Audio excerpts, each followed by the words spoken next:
നേരത്തെ എണീക്കണം എന്ന് വിചാരിച്ച് കിടന്നാൽ സാധാരണ വൈകി എണീക്കാറാണ് പതിവ്. അങ്ങനത്തെ ഒരു ഡേ ആയിരുന്നു ഇന്ന്. ഫുഡൊക്കെ സ്പെഷ്യലാണ് കേട്ടോ. ബിരിയാണി ആയിരുന്നു. മസാലയും സാലഡും ഒക്കെ ഓൾറെഡി ഞാൻ സെറ്റാക്കിയിട്ടുണ്ടായിരുന്നു.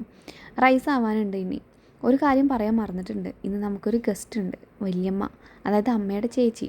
കുറേ ആയി വല്യമ്മയും വല്യച്ഛനൊക്കെ ഈ വഴി വന്നിട്ട്.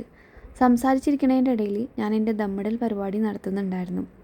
വലിയ തരക്കേടില്ലാത്ത രീതിയിൽ ബിരിയാണി ഉണ്ടാക്കാൻ ഞാൻ പഠിച്ചിട്ടുണ്ട് കേട്ടോ. അത് കഴിഞ്ഞിട്ട് വേണം നിച്ചുവിന് ഫുഡ് കൊടുക്കാൻ വേണ്ടിയിട്ട്. കാരണം അവൻ്റെ ഫുഡ് കഴിക്കുന്ന ടൈം ഏകദേശം ആയിട്ടുണ്ടായിരുന്നു. അത്യാവശ്യം നല്ല ബുദ്ധിമുട്ടുള്ള ടൈമാണ് അവന് ഫുഡ് കൊടുക്കുക എന്നുള്ളത്. ഒരു വിധത്തിൽ എന്തായാലും ഞാൻ ആ പരിപാടി തീർത്തിട്ടുണ്ട്.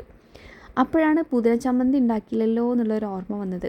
നമ്മൾ വീട്ടിൽ ബിരിയാണി ഉണ്ടാക്കുന്ന സമയത്ത് ഈ ഒരു പുതിന ചട്നി ഉണ്ടാക്കാറുണ്ട്. എന്തായാലും അതും ഞാൻ വേഗം സെറ്റാക്കിയിട്ടുണ്ടായിരുന്നു. വെളിച്ചൻ ഇതിൻ്റെ ഇടയിൽ ഒന്ന് പുറത്ത് പോയി വന്നതായിരുന്നു. ഇവരൊക്കെ പോകാനായപ്പോഴേക്കും നിശ്ചയം ഇവരായിട്ട് നല്ല കൂട്ടായിട്ടുണ്ടായിരുന്നു. അപ്പോൾ ഞാൻ വിചാരിച്ചു കുറച്ച് നല്ല ഫോട്ടോസൊക്കെ എടുക്കാമെന്ന്. അപ്പോൾ എന്തായാലും നല്ല ഫോട്ടോസൊക്കെ കിട്ടിയിട്ടുണ്ടായിരുന്നു കേട്ടോ. അപ്പോൾ ഇന്നത്തെ വീഡിയോ ഇത്രയൊക്കെയുള്ളൂ. ബൈ.